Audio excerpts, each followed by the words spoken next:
Haji, tam nih resep kieu duh. Ari jukut menang arit di darahar kieu kudu mati nih sok resepnya. Kacapete langsung leungit Haji kieu cara nama sok resep marab gitu tah. Meskipun jukut butut oge.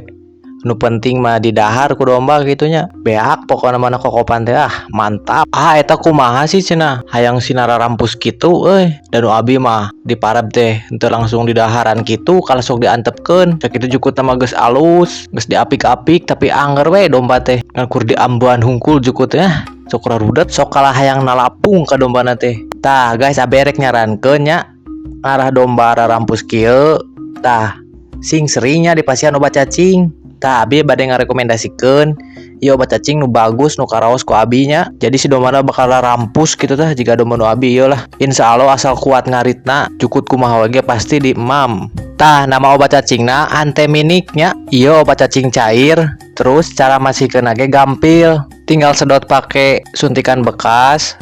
Namun aya mah parantina nya. Kusabab abi mah aya suntikan bekas, tah abi mah makina suntikan bekas. Nya lamun kanggo domba anu nembe lesot nyusu pasihana 5 mili, tah lamun anu tos rada ageng pasihanana 7 mili nya. Sok we mun anu bade meser langsung we cek keranjang pojok kiri bawahnya. Tah masihanana tiap 3 bulan sakalinya atau 2 bulan sekali. Eta mah terserah. Bade 2 bulan sekali mangga, bade 3 bulan sekali mangga. Hatur nuhun.